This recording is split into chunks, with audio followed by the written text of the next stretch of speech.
चिता जलने के बाद 1 घंटे तक आत्मा शमशान में क्यों खड़ी रहती है? गरुड़ पुराण का रहस्य। जय श्री कृष्ण मित्रों, जब किसी इंसान की मृत्यु होती है तो उसके घर के बाहर भीड़ लग जाती है। रिश्तेदार जमा हो जाते हैं, रोना धोना मच जाता है और फिर एक अंतिम यात्रा निकलती है। श्मशान घाट की तरफ राम नाम सत्य है के नारे लगते हैं और उस शरीर को जिसे कल तक मखमल के गद्दों पर नींद नहीं आती थी, उसे लकड़ियों के ढेर पर लिटा दिया जाता है। आग लगा दी जाती है और जब वह शरीर धू धू करके जलने लगता है तो धीरे धीरे सारे रिश्तेदार, सारे दोस्त और परिवार वाले वहां से जाने लगते हैं। वो पीछे मुड़कर भी नहीं देखते, यह सोचकर कि अब सब खत्म हो गया। लेकिन क्या सच में सब खत्म हो गया है? यहीं से शुरू होता है वह भयानक और रोंगटे खड़े कर देने वाला सच, जिसके बारे में गरुड़ पुराण के प्रेत खंड में विस्तार से लिखा गया है। जब श्मशान में आखिरी आदमी भी चला जाता है, जब चिता की आग बुझने लगती है और सिर्फ गर्म राख और सन्नाटा बचता है, तब वहां एक शख्स खड़ा रह जाता है। वो कोई इंसान नहीं होता, वह उसी मृतक की आत्मा होती है जो अपनी ही राख के पास खड़ी होकर उस मंजर को देख रही होती है। जरा सोचिए, वह आत्मा जो कुछ घंटे पहले तक उस शरीर के अंदर थी, जो उस शरीर को अपना मानती थी, आज वह उस शरीर को राख के ढेर में बदला हुआ देख रही है। उसे विश्वास नहीं होता कि जिस शरीर को उसने पूरी जिंदगी संवारा, खिलाया पिलाया और सुरक्षित रखा, जिस चेहरे को आईने में देखकर उसे गुरूर होता था, वह अब एक मुट्ठी राख बन चुका है। गरुड़ पुराण कहता है कि दाह संस्कार के ठीक बाद का 1 घंटा आत्मा के लिए सबसे ज्यादा कष्टदायी, डरावना और भारी होता है। यह वह समय होता है जब आत्मा को पहली बार यह एहसास होता है कि वह अब इस भौतिक दुनिया का हिस्सा नहीं रही। इस 1 घंटे में श्मशान की उस भयानक खामोशी में आत्मा के साथ क्या क्या घटता है, उसे क्या दिखाई देता है और वह वहां से तुरंत यमलोक क्यों नहीं जाती? आज हम इसी गहरे रहस्य से पर्दा उठाएंगे। यह वीडियो कमजोर दिल वालों के लिए नहीं है, क्योंकि इसमें मौत के बाद का वो नंगा सच है जिसे सुनने के लिए कलेजा चाहिए। सबसे पहले हमें उस स्थिति को समझना होगा जब शरीर जल रहा होता है। शास्त्रों के अनुसार जब तक शरीर पूरी तरह नहीं जल जाता तब तक आत्मा को एक मोह रहता है। उसे लगता है कि शायद मैं वापस इस शरीर में प्रवेश कर सकूं, शायद मैं फिर से जिंदा हो सकूं। वह बार बार उस जलते हुए शरीर के पास जाती है, उसके चारों तरफ चक्कर लगाती है, लेकिन आग की तपन और यमदूतों का अदृश्य पाश उसे उस शरीर में घुसने नहीं देता। वह देखती है कि कैसे उसकी त्वचा जल रही है, कैसे उसकी हड्डियां चटक रही हैं। यह दृश्य उसके लिए किसी प्रलय से कम नहीं होता। और फिर आता है वह दर्दनाक पल जिसे कपाल क्रिया कहते हैं, जब घर का कोई सदस्य या बेटा बांस के डंडे से जलते हुए शव के सिर पर प्रहार करता है और सिर को फोड़ देता है। यह दृश्य देखने में जितना भयानक है, आत्मा के लिए उससे कहीं ज्यादा पीड़ादायक है। गरुड़ पुराण कहता है कि जैसे ही कपाल फटता है, एक जोरदार धमाका होता है जो सिर्फ आत्मा को सुनाई देता है। यह वह पल है जब आत्मा का उस शरीर से आखिरी बंधन टूट जाता है। उसे समझ आ जाता है कि अब वापसी का कोई रास्ता नहीं बचा, यह दरवाजा हमेशा के लिए बंद हो चुका है। लेकिन असली कहानी तो इसके बाद शुरू होती है।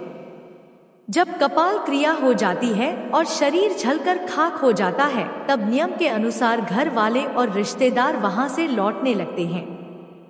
शास्त्रों में सख्त नियम है कि श्मशान से लौटते वक्त पीछे मुड़कर नहीं देखना चाहिए। क्या आपने कभी सोचा है कि ऐसा क्यों कहा जाता है? इसके पीछे एक बहुत बड़ा और डरावना कारण है। जब परिवार वाले वहां से जाने लगते हैं तो आत्मा घबरा जाती है। उसे लगता है कि यह लोग मुझे इस सुनसान और डरावनी जगह पर अकेला छोड़कर कहां जा रहे हैं। वह चिल्लाती है, आवाज देती है कि रुको, मुझे भी साथ ले चलो, मैं यहाँ अकेला नहीं रह सकता, मुझे डर लग रहा है। लेकिन उसकी आवाज किसी को सुनाई नहीं देती, क्योंकि अब वह आवाज हवा में गूंजने वाली ध्वनि नहीं बल्कि एक कंपन है। वह आत्मा दौड़ती है, अपने बेटे को पकड़ने की कोशिश करती है, अपनी पत्नी या पति को आवाज देती है, उनके कपड़ों को पकड़ने की कोशिश करती है, लेकिन उसका हाथ उनके शरीर के आर पार निकल जाता है। वो किसी को छू नहीं सकती, किसी को रोक नहीं सकती।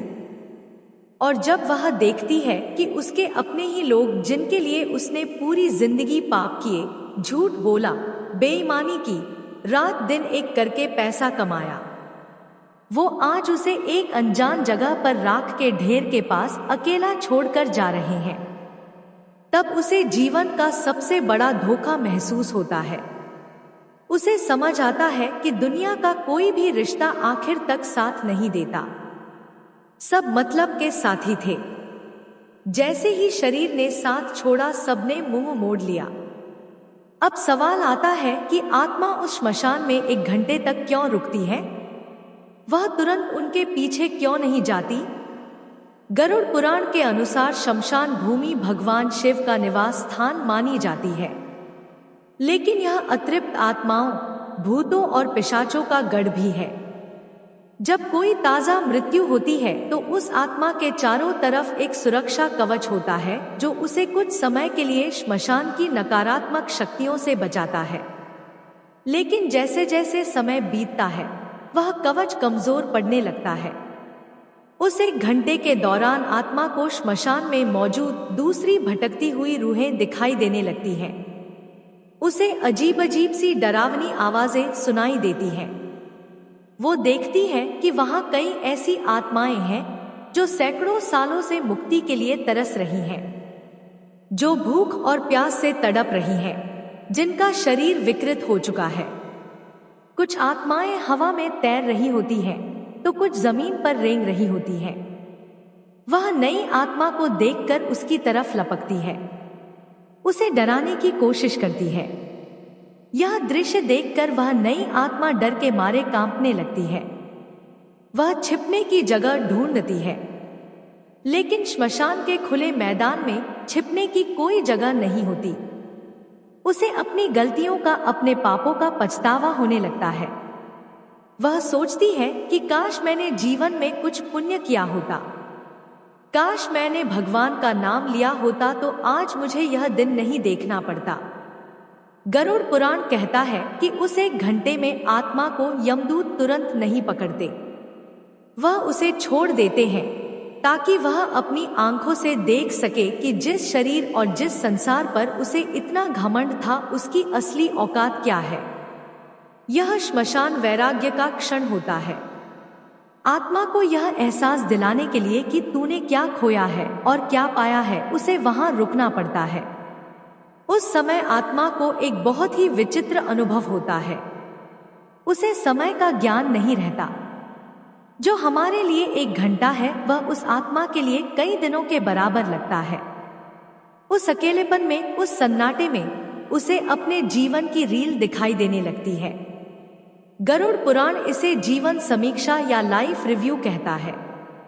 बचपन से लेकर जवानी तक और जवानी से लेकर बुढ़ापे तक उसने जो भी कर्म किए, चाहे वह बंद कमरे में किए हो या सबके सामने, सब कुछ उसकी आंखों के सामने तैरने लगता है।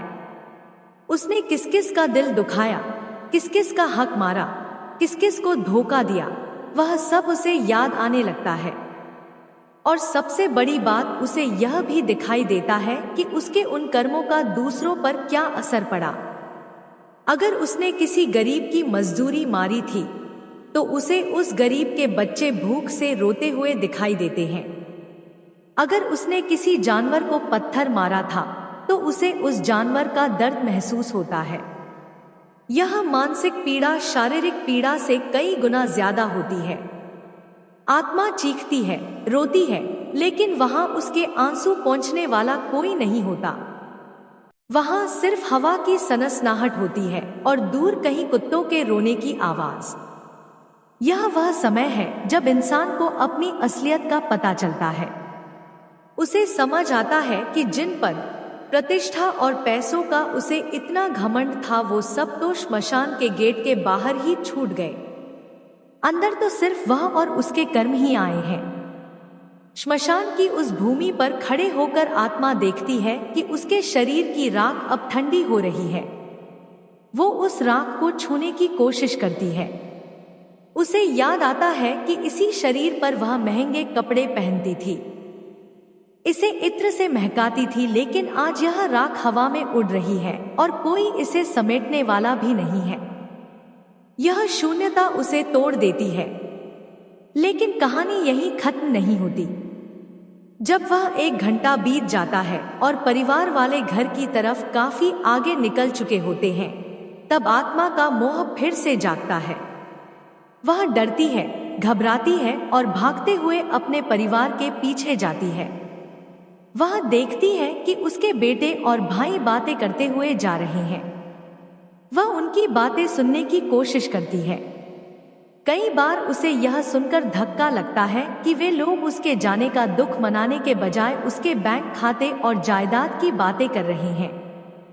वे चर्चा कर रहे होते हैं कि अब दुकान कौन संभालेगा, मकान का बंटवारा कैसे होगा। यह सुनकर आत्मा को ऐसा लगता है जैसे किसी ने खंजर घोंप दिया हो। वह चिल्लाती है, अरे मूर्खों, मैं अभी गया भी नहीं और तुम लोगों ने बंटवारा शुरू कर दिया। लेकिन उसकी आवाज उन तक नहीं पहुंचती। इसीलिए कहा जाता है कि घर में प्रवेश करने से पहले लोहे को छूना चाहिए, आग को छूना चाहिए या नियम की पत्ती चबानी चाहिए। यह सब इसलिए किया जाता है ताकि अगर वह आत्मा मोहवश आपके पीछे पीछे घर तक आ गई है तो वह घर के अंदर प्रवेश ना कर सके। क्योंकि अगर मृत्यु के तुरंत बाद आत्मा घर में प्रवेश कर जाए और उसे मुक्ति ना मिले तो वह घर में प्रेत बनकर रहने लगती है। गरुड़ पुराण में लिखा है कि आत्मा को प्यास लगती है, बहुत तेज प्यास। दाह संस्कार की गर्मी से उसका सूक्ष्म शरीर जल रहा होता है। वो पानी मांगती है। वो अपने घर के मटों के पास जाती है। वो अपने रिश्तेदारों के पास जाती है जो पानी पी रहे होते हैं, लेकिन वह पानी पी नहीं सकती। उसकी गर्दन, जिसे गरुड़ पुराण में सुई की नोक जैसा बताया गया है, इतनी पतली हो जाती है कि वह पानी की एक बूंद भी निगल नहीं पाती। यह सजा है उस मोह की जो उसने जीवन भर पाला था। उसे भूख लगती है। वह अपने घर की रसोई में जाती है जहां उसका मनपसंद खाना बनता था, लेकिन वह उसे खा नहीं सकती। वह सिर्फ उसकी खुशबू ले सकती है। यह बेबसी उसे तोड़ कर रख देती है। उस 1 घंटे के बाद जब आत्मा अपने घर पहुंचती है तो वह वहां का नजारा देखती है। वह देखती है कि लोग उसकी फोटो पर माला चढ़ा रहे हैं। कुछ लोग उसके जाने का दुख मना रहे हैं तो कुछ लोग उसकी संपत्ति, उसके पैसे और उसके बंटवारे की बातें कर रहे हैं। यह देखकर आत्मा को गहरा आघात लगता है। उसे समझ आता है कि मेरे जाने के बाद भी दुनिया वैसी ही चल रही है। किसी के रुकने से कुछ नहीं रुकता। जिन पैसों के लिए उसने भाई से लड़ाई की, जिन गहनों के लिए उसने दूसरों का दिल दुखाया, आज वह सब यहीं धरे रह गए हैं और वह खाली हाथ, नंगा और बेबस खड़ा है। उसे अपने ही घर में बेगानापन महसूस होता है। वो अपनी ही कुर्सी पर बैठना चाहता है लेकिन बैठ नहीं पाता। वो अपने बच्चों के सिर पर हाथ रखना चाहता है लेकिन रख नहीं पाता। वह अपनी पत्नी को रोते हुए देखता है और उसे चुप कराने की कोशिश करता है, लेकिन वह उसे महसूस नहीं कर पाती। यह असमर्थता आत्मा को पागल कर देती है। वह बार बार दीवार से टकराती है, आईने में खुद को देखने की कोशिश करती है, लेकिन वहां कोई प्रतिबिंब नहीं होता। गरुड़ पुराण यह भी बताता है कि मृत्यु के बाद आत्मा की याददाश्त, जिसे हम स्मृति कहते हैं, बहुत तेज हो जाती है। उसे अपने बचपन से लेकर बुढ़ापे तक का एक एक पल याद आने लगता है। उसने कब किससे झूठ बोला, कब किस गरीब को सताया, कब किस जानवर को मारा, उसे सब कुछ एक फिल्म की तरह दिखाई देने लगता है। उस वक्त उसे जो पछतावा होता है, उसकी आग चिता की आग से भी ज्यादा तेज होती है। वह चीखती है कि मुझे एक मौका और दे दो, मुझे वापस भेज दो, मैं सब ठीक कर दूंगा, मैं दान करूंगा, मैं पूजा करूंगा। लेकिन समय का पहिया उल्टा नहीं घूमता। उस समय आत्मा को यमदूतों का असली रूप दिखाई देने लगता है। जो यमदूत पहले उसे सिर्फ परछाई जैसे लग रहे थे, अब वह स्पष्ट होने लगते हैं।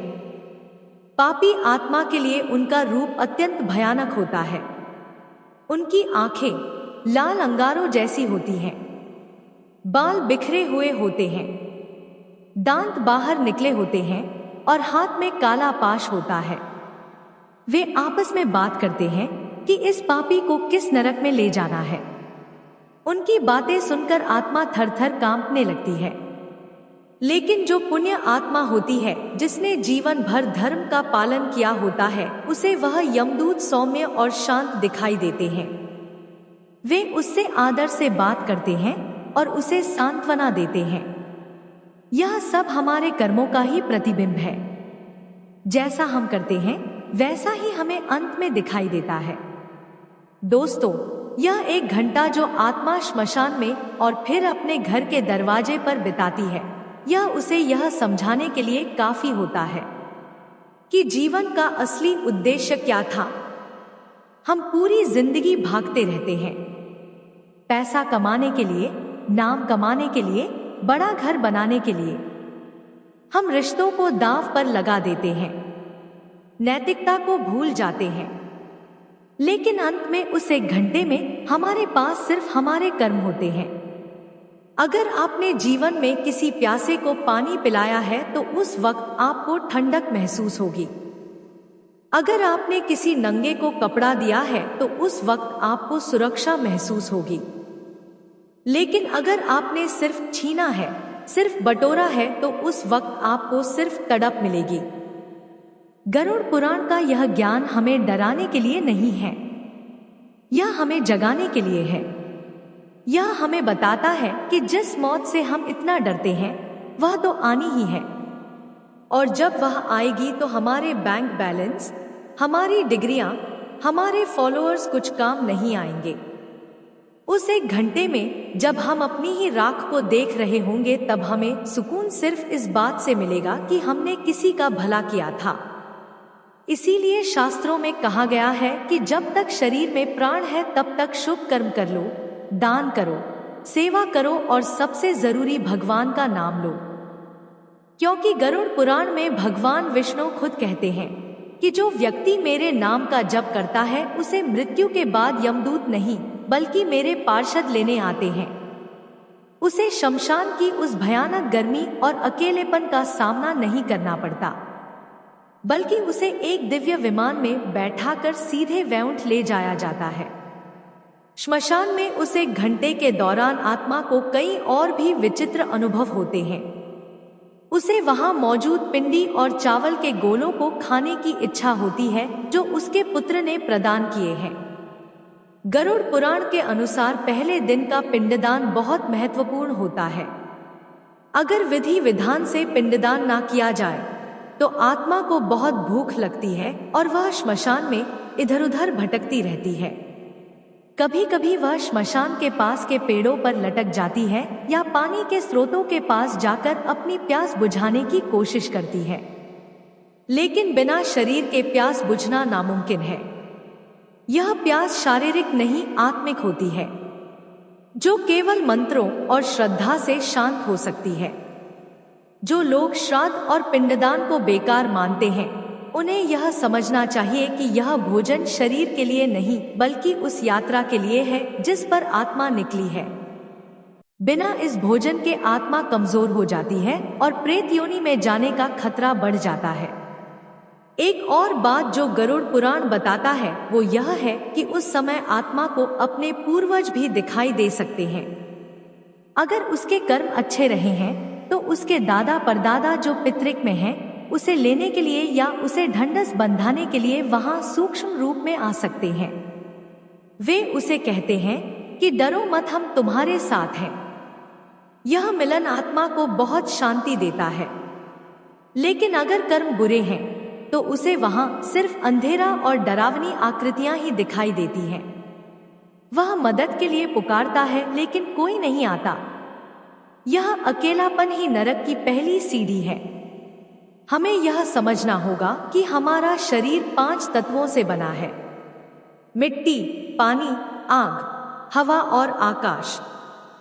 जब शरीर जलता है तो यह 5 तत्व वापस प्रकृति में मिल जाते हैं। लेकिन आत्मा जो इन तत्वों से परे है वह वहीं रह जाती है।